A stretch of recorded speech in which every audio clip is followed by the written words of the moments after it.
उत्पत्ति ग्रंथ अध्याय 32। बड़े सवेरे लाबान ने अपने नातियों और पुत्रियों का चुंबन लिया और उन्हें आशीर्वाद दिया। इसके बाद लाबान लौटकर अपने यहाँ वापस चला गया। याकूब भी अपने रास्ते चल पड़ा। तब ईश्वर के दूत उससे मिले। उन्हें देखते ही याकूब ने कहा, यह ईश्वर का शिविर है। इसलिए उस स्थान का नाम उसने महनईम रखा।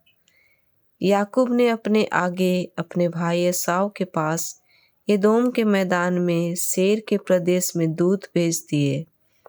उसने उन्हें यह आज्ञा दी, तुम मेरे स्वामी एसाव से कहना, आपके दास याकूब ने यह कहलाया है, मैं लाबान के साथ था और अब तक उसके यहाँ ठहरा। मेरे पास बैल, गायें, गधे, भेड़ बकरियां और दास दासियां हैं। अब मैं अपने स्वामी के पास यह संदेश इसलिए पहुंचा रहा हूं कि मैं आपकी कृपा दृष्टि प्राप्त कर सकूं। वे दूत याकूब के पास लौटे और उन्होंने उससे यह कहा, हम आपके भाई एसाव से मिले। वे आपसे मिलने 400 आदमियों को लेकर आ रहे हैं। याकूब को बहुत डर और दुख हुआ। उसने अपने आदमियों और भेड़ बकरियों और बैलों, गायों, ऊँटों सबको 2 दलों में विभाजित कर दिया। उसने सोचा कि यदि एसाव एक दल पर आक्रमण कर उसका नाश कर देगा तो दूसरा दल बचकर भाग निकलेगा। तब याकूब ने प्रार्थना की, प्रभु, मेरे पुरखे इब्राहिम के ईश्वर और मेरे पिता इसहाक के ईश्वर, तूने मुझसे कहा था कि तुम अपने देश में अपने कुटुंबियों के पास लौट जाओ, मैं तुम्हारी भलाई करूँगा। तूने अपने इस दास के प्रति जो कृपा और सत्य प्रतिज्ञता का व्यवहार किया, उसके योग्य मैं नहीं हूँ, क्योंकि मैं तो केवल अपना एक डंडा लेकर यरदन नदी के पार गया था और अब इन 2 दलों का स्वामी बन गया हूँ। कृपया मेरे भाई एसाव से मेरी रक्षा कर, क्योंकि मुझे डर है कि कहीं वह आकर बच्चों सहित माताओं का और हम सबका नाश न कर दे। तूने ही तो वचन दिया था कि मैं तुम्हारी भलाई करूँगा और तुम्हारे वंशजों को समुद्र के रेत कणों की तरह असंख्य बना दूंगा। वह रात को वहीं ठहर गया और उसके पास जो पशुधन था उसमें से उसने अपने भाई एसाव के लिए यह उपहार अलग कर दिया, 200 बकरियां और 20 बकरे, 200 भेड़े और 20 मेढ़े, अपने अपने बच्चों के साथ 30 दूध देने वाली ऊँटनियां, 40 गायें और 10 सांड, 20 गधियां और 10 गधे। उन पशुओं के कई झुंड बनाकर उसने उन्हें अपने नौकरों को सौंप दिया और उनसे कहा, मुझसे पहले चले जाओ और एक एक झुंड के बीच पर्याप्त दूरी रखो। इसके बाद उसने सबसे आगे चलने वाले नौकर को यह आदेश दिया, यदि मेरे भाई एसाव तुमसे मिले और पूछे कि तुम किसके आदमी हो, तुम कहाँ जा रहे हो और तुम्हारे आगे चलने वाले ये पशु किसके हैं, तो इस प्रकार उत्तर देना, ये आपके दास याकूब के हैं। उन्होंने अपने स्वामी एसाव के लिए इनको उपहार के रूप में भेजा है और वे स्वयं भी हमारे पीछे आ रहे हैं।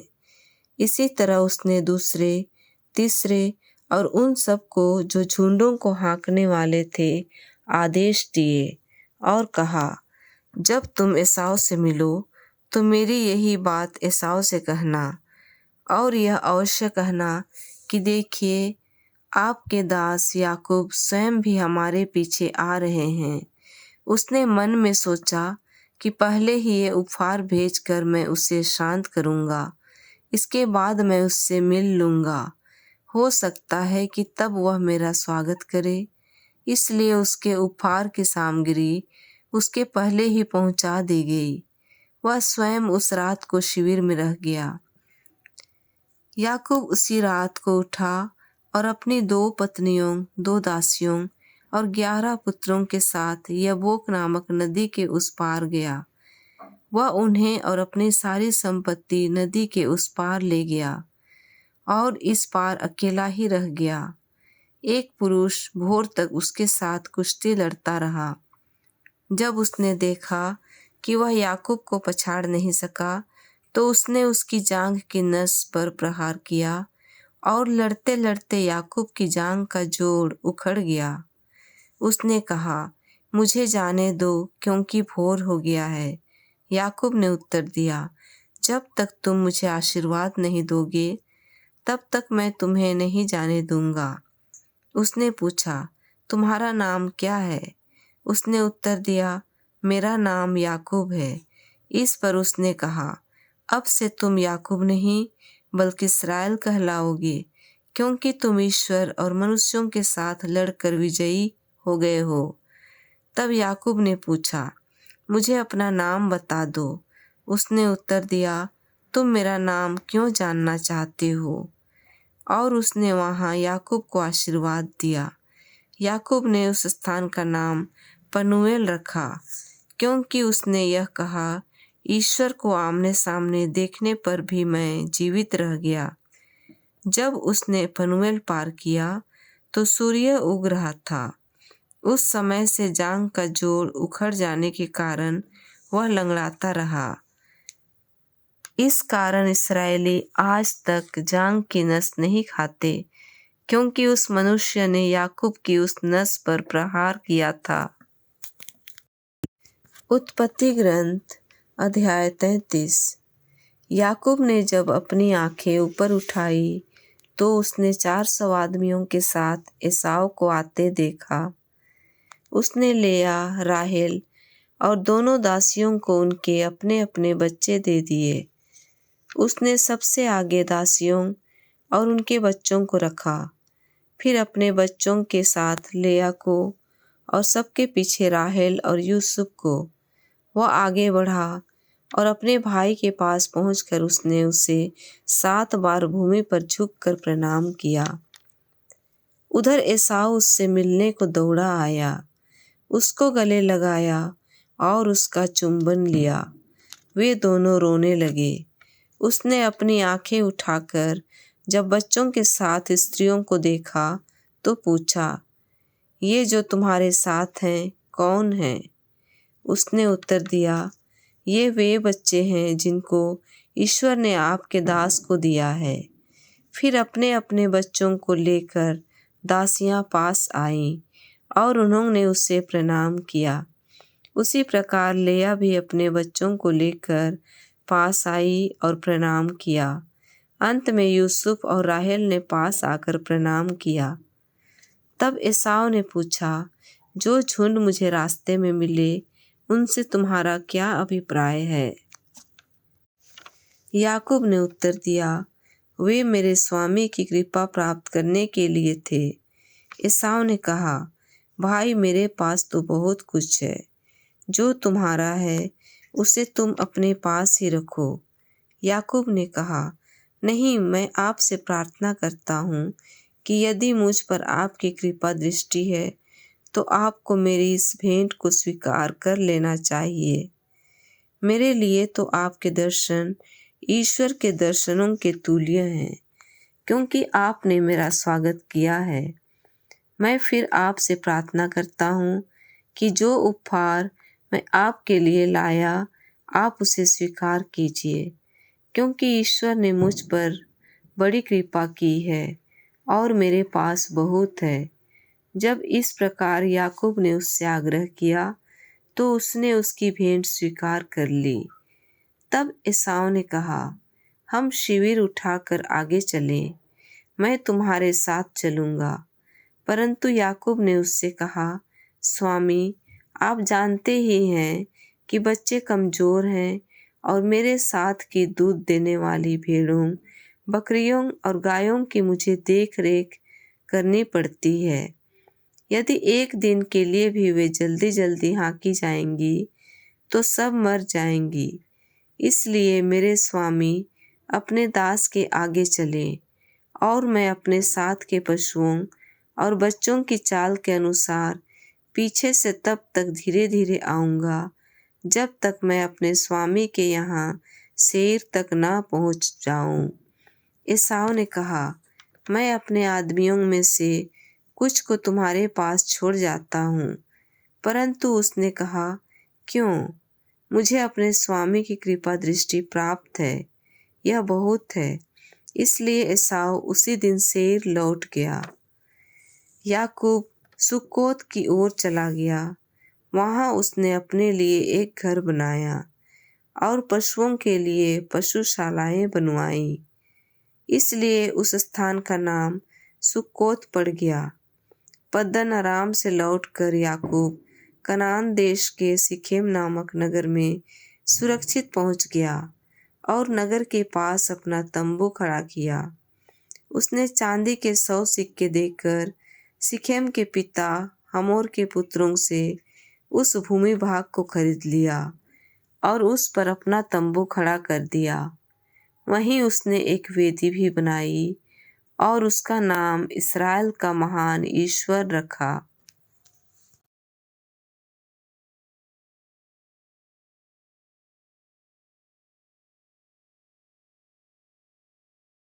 स्तोत्र ग्रंथ 22। मेरे ईश्वर, तूने मुझे क्यों त्याग दिया? तू मेरी पुकार सुनकर मेरा उद्धार क्यों नहीं करता? मेरे ईश्वर, मैं दिन में पुकारता हूँ और तू उत्तर नहीं देता। मैं रात में पुकारता हूँ और मुझे शांति नहीं मिलती। यद्यपि तू मंदिर में विराजमान है, इस्राएल तेरा स्तुति गान करता है। हमारे पूर्वजों को तेरा भरोसा था, उन्होंने तुझ पर भरोसा रखा और तूने उनका उद्धार किया। उन्होंने तेरी दुहाई दी और तूने उन्हें मुक्त किया। उनको तेरा भरोसा था और तूने उन्हें निराश नहीं होने दिया। परंतु मैं मनुष्य नहीं, कीट हूँ, मनुष्यों द्वारा तिरस्कृत, लोगों द्वारा परित्यक्त। मुझे जो भी देखते हैं मेरा उपहास करते हैं। वे सिर हिलाते हुए मेरी हंसी उड़ाते हैं। उसने प्रभु पर भरोसा रखा, वही अब उसे बचाए। यदि वह उसे प्यार करता है तो वह उसे छुड़ाए। तूने मुझे गर्भ से निकाला और माता की गोद में सुरक्षित रखा। मैं जन्म से ही तुझे अर्पित किया गया। माता के गर्भ से ही तू मेरा रक्षक है। मुझसे दूर न जा, क्योंकि विपत्ति निकट है और मेरा कोई सहायक नहीं। बहुत से सांड मेरे चारों ओर खड़े हैं। बाशान प्रदेश के सांड मुझे घेर रहे हैं। वे भूखे और गरजते सिंह की तरह मुझे फाड़ खाने के लिए खड़े हैं। मैं पानी की तरह बह गया, मेरी सब हड्डियां जोर से उखड़ गई हैं। मेरा हृदय मोम की तरह मेरे सीने में पिघल रहा है। मेरी शक्ति ठीकरे की तरह सूख गई, मेरी जिह्वा तालू से चिपक गई। वे मुझे मृत्यु की धूल में मिलाने जा रहे हैं।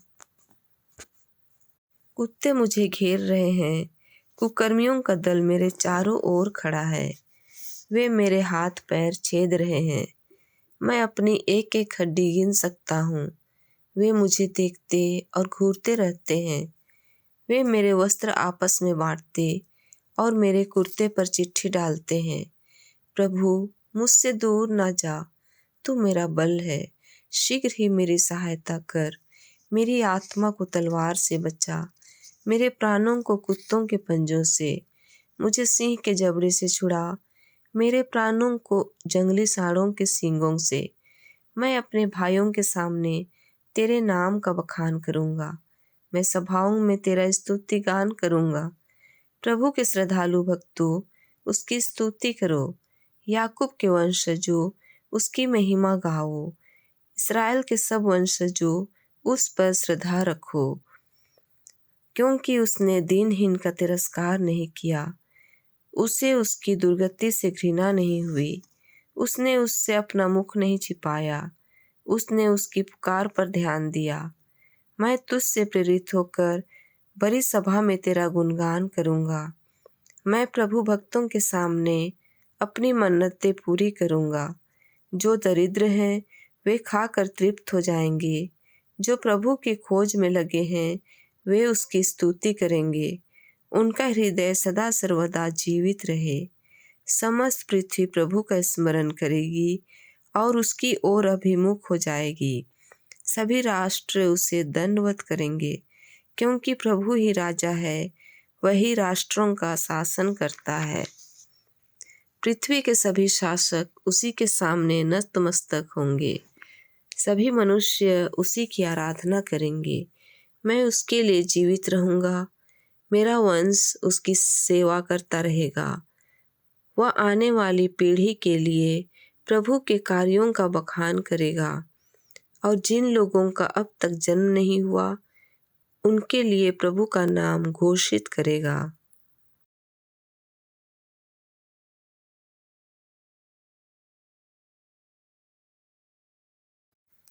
संत मत्ती का सुसमाचार, अध्याय 13, पद संख्या 1 से 23। बोने वाले का दृष्टांत। ईसा किसी दिन घर से निकलकर समुद्र के किनारे जा बैठे। उनके पास इतनी बड़ी भीड़ इकट्ठी हो गई कि वे नाव पर चढ़कर बैठ गए और सारी भीड़ तट पर बनी रही। उन्होंने दृष्टांतों द्वारा उन्हें बहुत सी बातों की शिक्षा दी।